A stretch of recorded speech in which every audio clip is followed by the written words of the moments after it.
Gente, então, boa noite. Na aula de hoje nós vamos falar, então, da última parte sobre a tecnologia de carnes e derivados, né? Então, nós vamos falar dos alimentos que são processados, né? E dentro desses alimentos processados, a gente tem os produtos cárneos salgados, que passam por um processo de salga, né?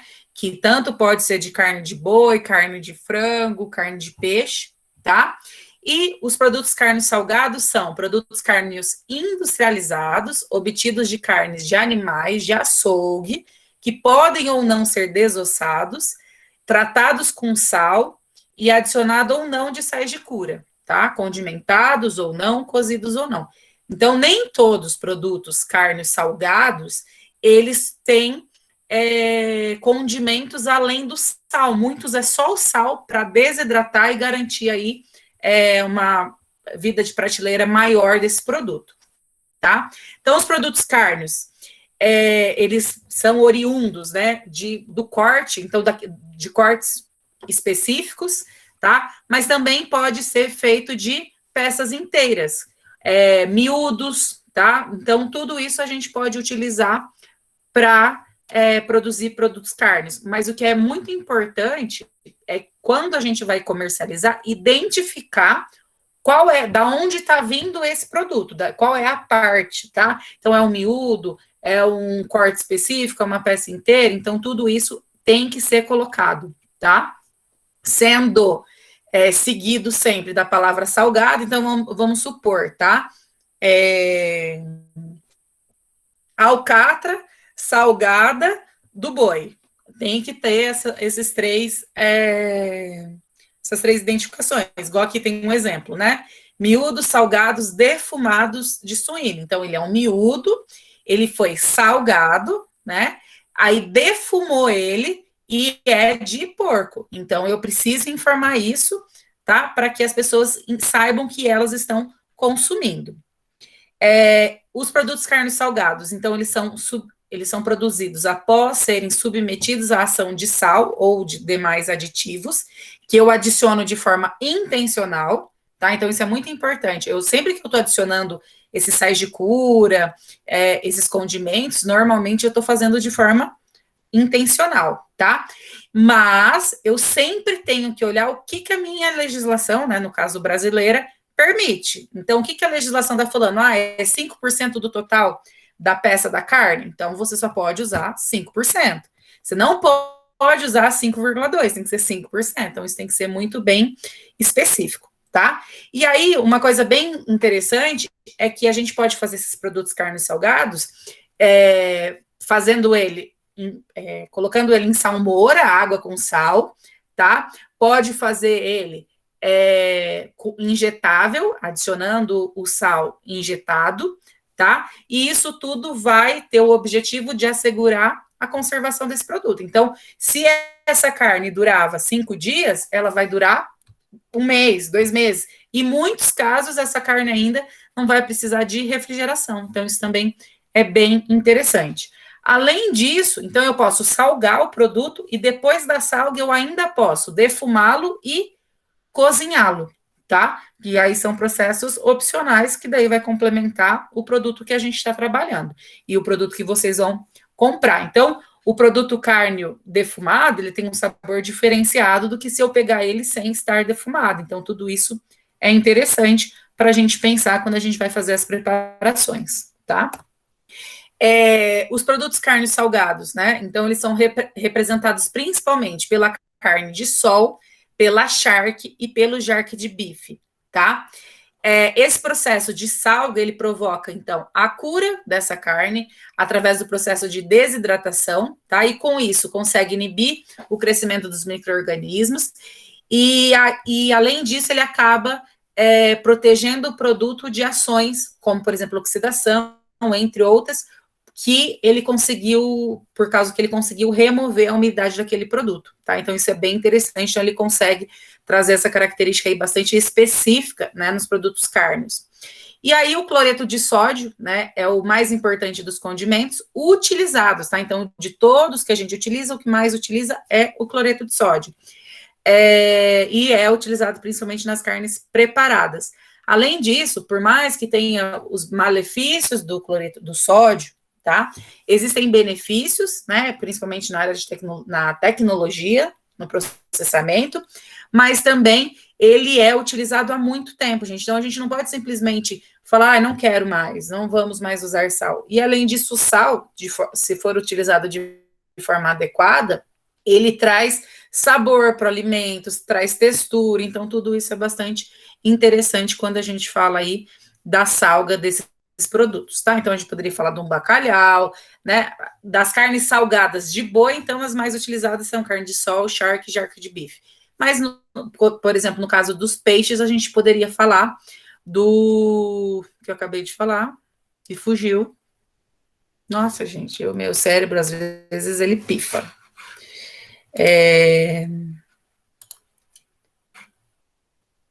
Nossa, fugiu. Fugiu total.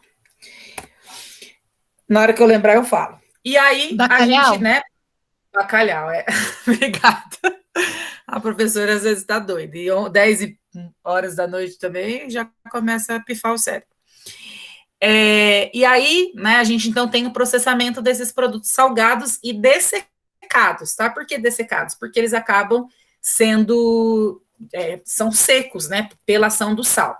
Então, os principais, né, produtos de carne bovina salgada e dessecada, elaborada no Brasil, então a gente tem a carne de sol, tá? Que ela é muito conhecida no Nordeste brasileiro, e no Sul, aqui na nossa região, ou Sudeste, não é igual, tá? Charque nem o jarque de bife, mas a gente acaba consumindo mais esses dois, tá? E aí existem diferenças bastante específicas quando a gente fala de cada uma dessas carnes, por isso que elas não são iguais. Para a gente produzir uma carne salgada, tá? A gente começa fazendo os cortes específicos da carne, desossando, se assim for necessário, e aí a gente vai fatiá-las em mantas, tá? De aproximadamente de 3 a 4 centímetros, para que a gente consiga, né, penetrar o sal. E depois disso a gente passa aí para a salga desse produto, tá? Então, aqui só para vocês conhecerem as diferenças, né? Então, se eu pegar uma ponta de agulha, ó, ela é bem marmoreada, né? Tem bastante gordura, então ela vai ser bem mais gorda e provavelmente bem mais macia. Aí a gente tem o dianteiro, que tem também algumas partes entremeadas de gordura, mas tem menos, né? E o traseiro vai ter bem menos, vai ter mais uma capa de gordura, mas o restante é bastante carne, tá? Então, dependendo do que a gente for fazer na cozinha, enfim, eu vou fazer as escolhas, tá? Por quê? Porque se eu vou fazer uma carne que não pode ter muita gordura, eu vou escolher o traseiro.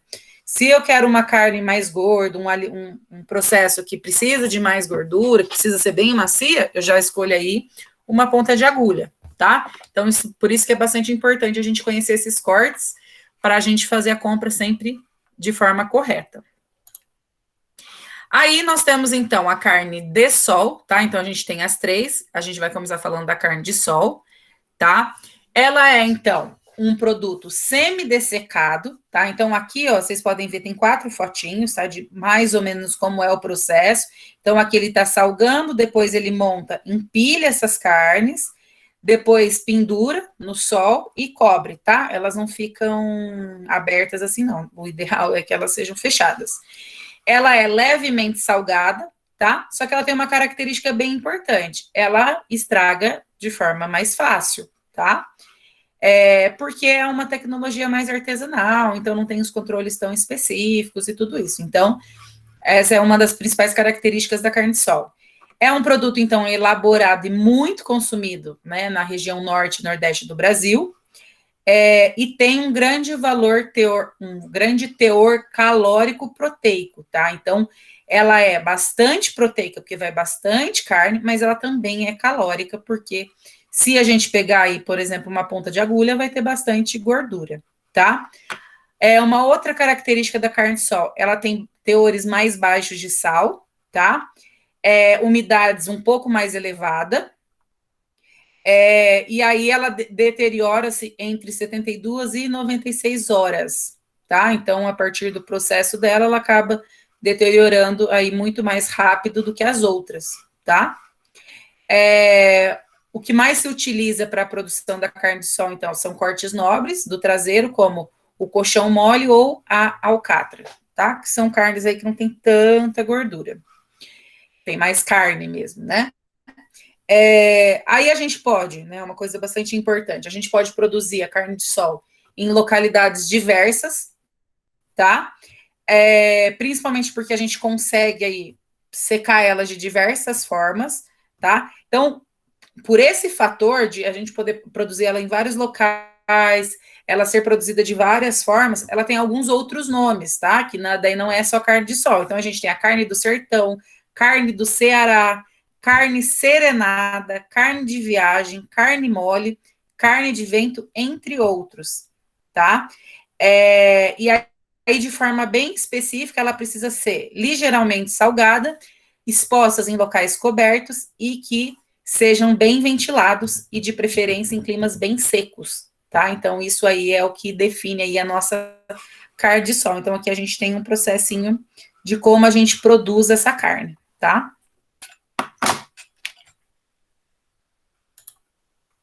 Aí nós temos a Shark, tá?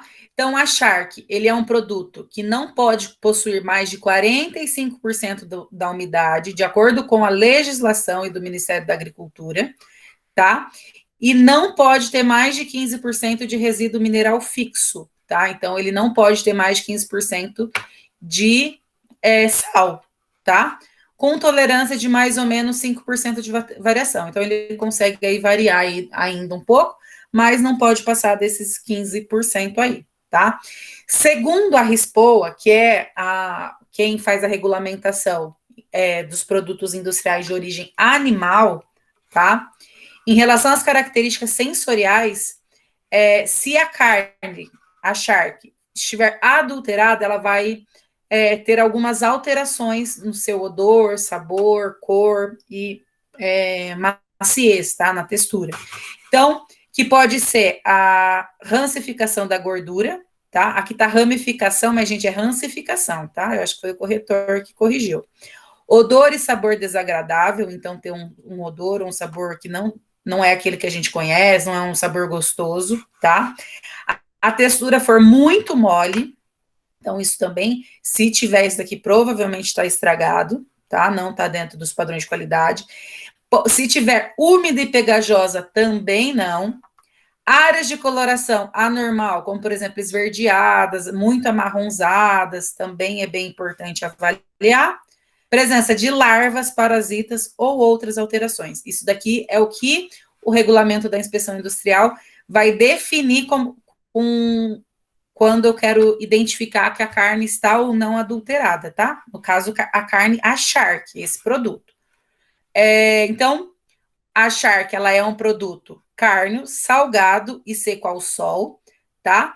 E depois de feita, ela não tem a necessidade da utilização da cadeia do frio, então não precisa ficar na geladeira, tá? Então isso também é bem interessante, porque daí eu economizo, né, energia. É um produto típico do Brasil, tá? Mas também é consumido em outros países da América do Sul. Além disso, pode ser conhecido como carne seca, carne do sertão, xergão, charqui, xalona, jabá ou paçoca, tá? Então, são nomes aí que a gente também conhece a charque. Então, aqui a gente tem as mantas salgadas, empilhadas em cima, e aqui a gente já tem elas expostas ao sol, tá? Então, é bem interessante. E aí, o ideal é sempre cobrir com tela e tudo isso para não ter aí o pouso, né, das moscas, dos bichos, enfim. Então, é bastante importante a gente falar aí disso, tá? E aí, lembrando, gente, que são produtos ricos em proteínas, né? Mas tem sal, mas daí, normalmente, o que a gente faz quando é um produto salgado? A gente deixa de molho, a gente cozinha, recozinha, né?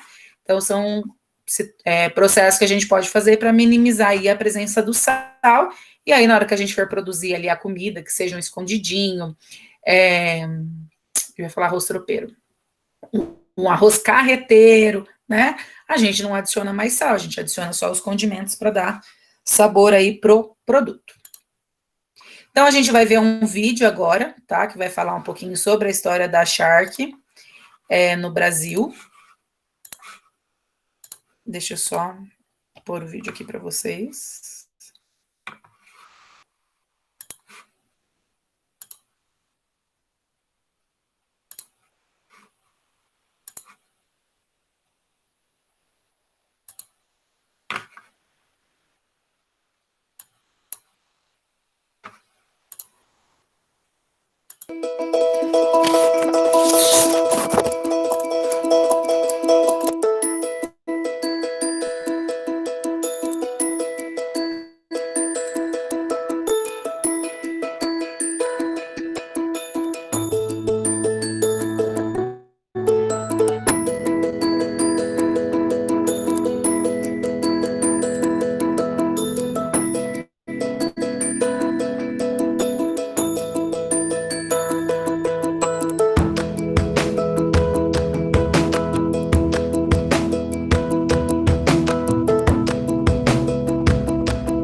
Então, meninas, é um vídeo bem curtinho, mas eu acho que dá para entender um pouquinho de como começou aí a produção dessa carne. Não é para fazer propaganda da empresa, né? Mas é um vídeo muito bem elaborado por eles, e por isso que eu utilizei, tá? Porque tinha alguns que eu não curti, então eu achei mais interessante utilizar ele, tá? Então, é bem... A gente fala bastante, né? E eu sou a professora do que gosta de pôr os vídeos, então a gente acaba pondo aí para a gente assistir. E aí a gente tem, então, a Jerkit Beef, né?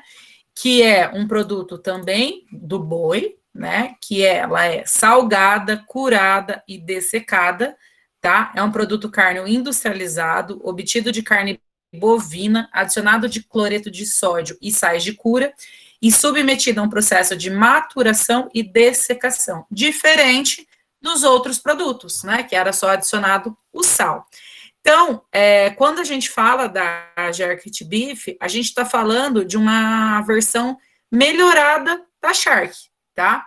E ela acaba sendo desenvolvida, então, pelas indústrias, tá? Como uma variável da Shark, e que, querendo ou não, vai ter um prazo de validade maior, vão ter controles diferenciados, não vai ser feito da mesma forma, né? No sol, enfim. Ele é bastante parecido com a produção do Shark, tá?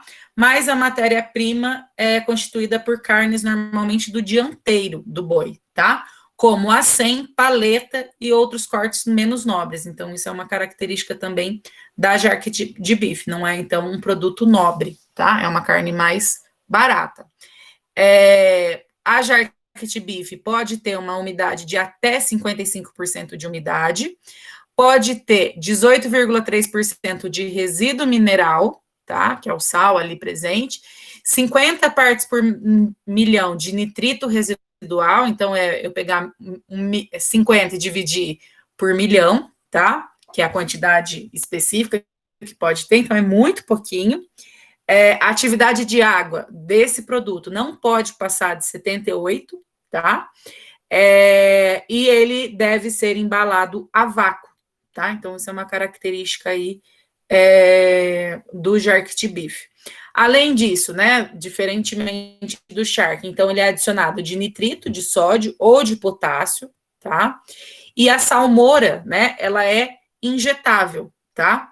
E aí o teor de umidade são normalmente maiores, mas é uma característica aí desse produto. Eu amo carne seca, gente, carne de sol, Jerked Beef, mas é bem diferente, tá? Até o odor que cada um exala é bem diferente. Não sei se vocês já foram em mercadões, que às vezes está exposto lá, vocês podem ver que a cor é diferente, a textura é diferente.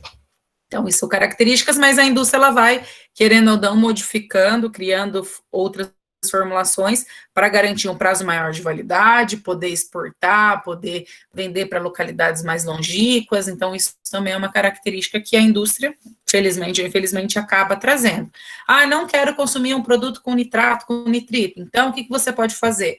Você pode consumir ou a Shark ou a carne de sol, ou até mesmo produzir a sua própria carne seca, tá? Que isso era uma das coisas que eu queria fazer com vocês, a gente produzir e depois produzir o escondidinho ou o arroz carreteiro. Era uma opção, vamos ver como que vai ser as próximas aulas, né? Senão eu ensino só vocês fazerem a carne seca, tá? E aí, né, então a gente termina a parte do processamento de produtos salgados e dessecados e vamos entrar nos produtos carnes defumados e marinados. Então, quando a gente fala do processo de defumação, né, os defumados, ele é utilizado desde a época do Homem da Caverna, que eles colocavam, né, em cima do fogo e ia absorvendo aquela fumaça. Após retornarem normalmente da caça ou da pesca, tá? As carnes acabavam sendo penduradas e expostas em varais, principalmente porque ela precisava do processo de maturação. Lembra que a gente comentou nas aulas anteriores? Eu preciso esperar um processo para essa carne virar, para esse músculo virar carne, tá? E aí era colocado nesses varais próximos às fogueiras, tá? Que era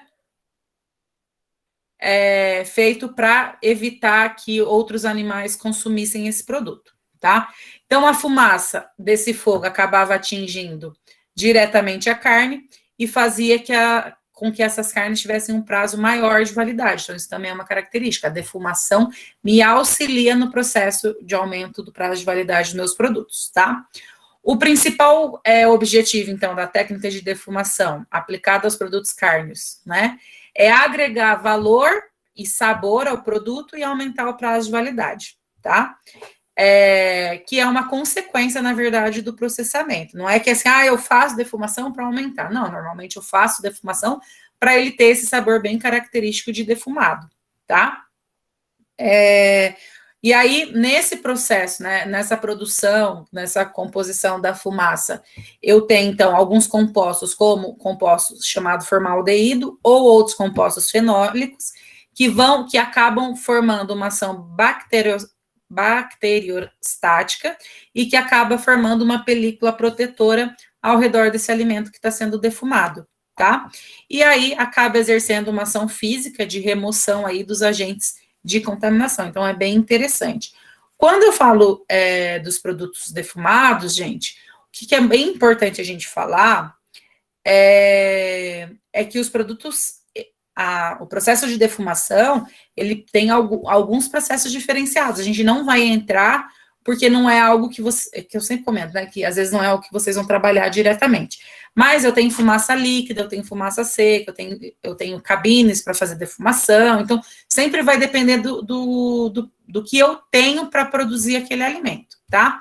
E aí, o que a gente pode considerar, então, um produto defumado? A gente pode considerar um produto defumado aquele que passa por um processo de cura, e alguns acabam passando por processo de pré-cozimento, tá?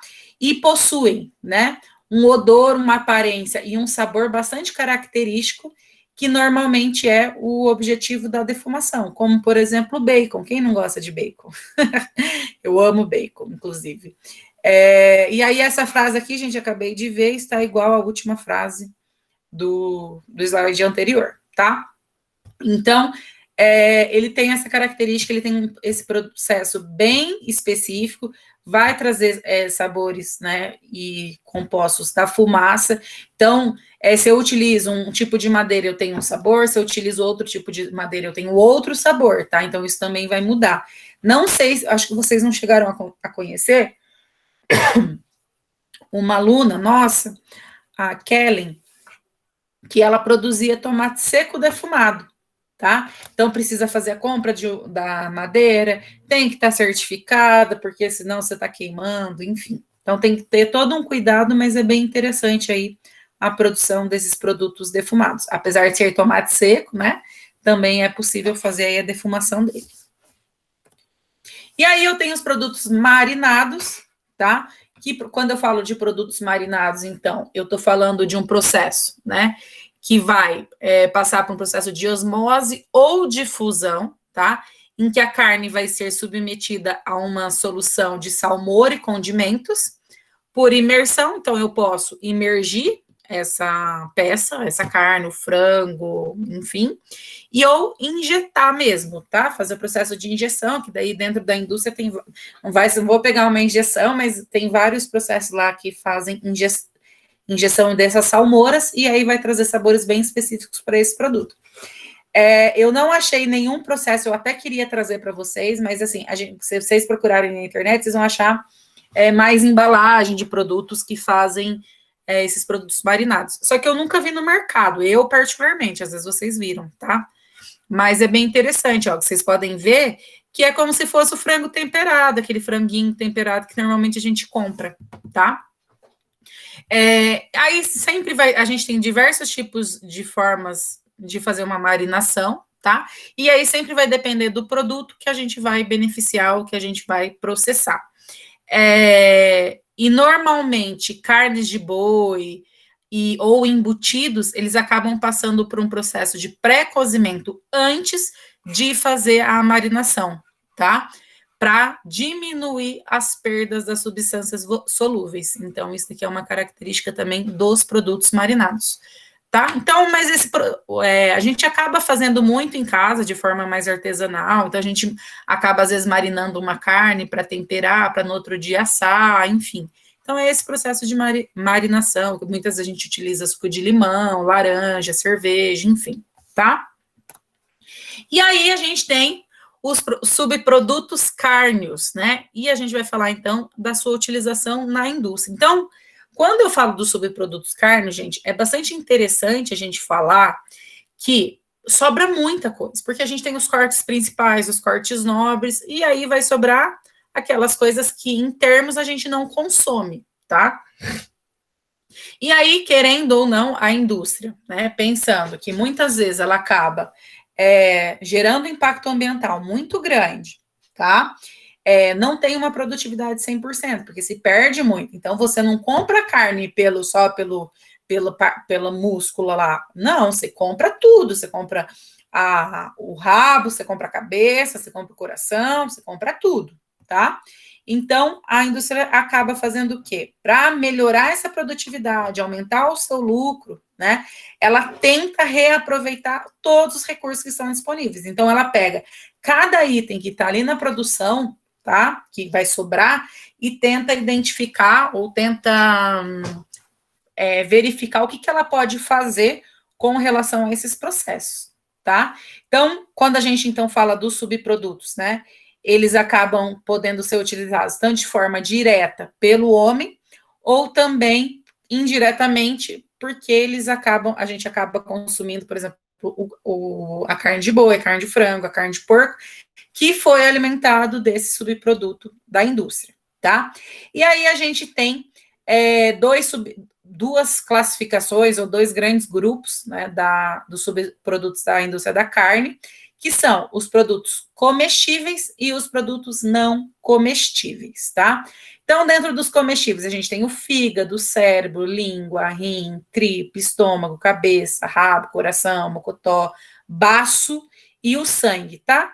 Então, a gente tem aí esses produtos que podem ser consumidos. E aqui no Brasil, a grande maioria pode, se eu não me engano, só o sangue que não, tá? E acho que a cabeça. Acho que esses dois que não pode. E não comestíveis, a gente vai ter pâncreas, úbere, couro, crina da cauda, entre outros, tá? E aí, muitas vezes, esses produtos acabam indo para alimentação animal. Dentro dos produtos, então, e subprodutos cárneos, na verdade, né?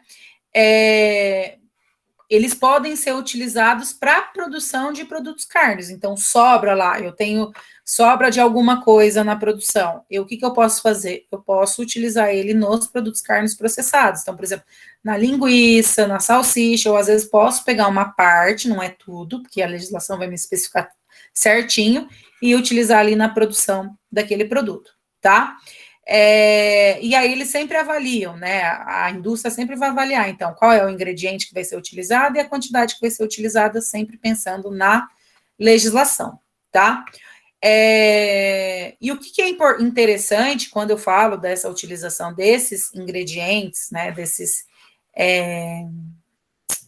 subprodutos que a gente não consome diretamente, mas a gente pode utilizar na produção de outros alimentos, ele auxilia muito na redução do custo da produção acabada. Então, por exemplo, vou fazer um salame, estou dando um exemplo, tá, gente? Aí eu pego lá o retículo, tá? Ovino ou bovino, é o que pode, qual é o animal que eu posso pegar. Aí eu utilizo ele para a produção daquele salame, óbvio, vou pôr as carnes lá específicas e tal, e isso acaba fazendo com que eu diminua o custo da produção daquele produto, tá? Então, isso também é bem interessante. E aí, aqui a gente tem um quadro, tá, gente, que eu peguei de um livro, que fala qual é o órgão ou a glândula, tá? Quais espécies que é permitido utilizar e como que a gente aproveita. Então, por exemplo, o cérebro. Eu posso utilizar cérebro de todas as espécies, tá? Para a produção de produtos enlatados de origem carne, tá? Coração, posso produzir tanto embutidos como carne de mesa, fígado.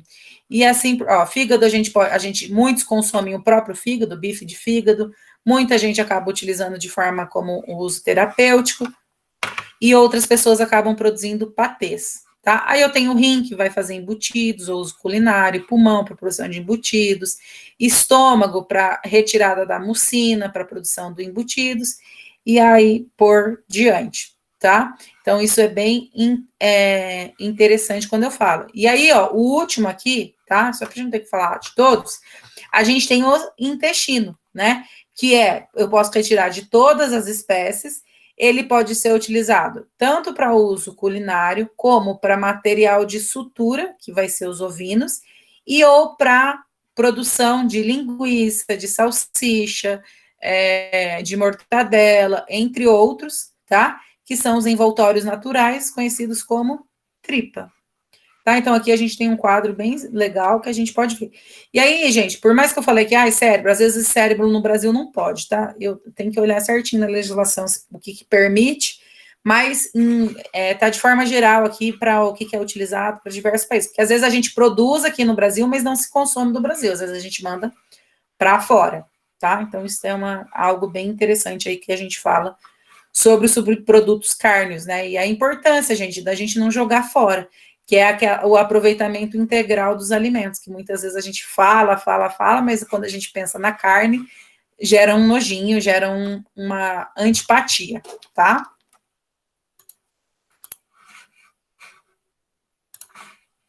Então, a aula de hoje foi isso, espero que vocês tenham gostado.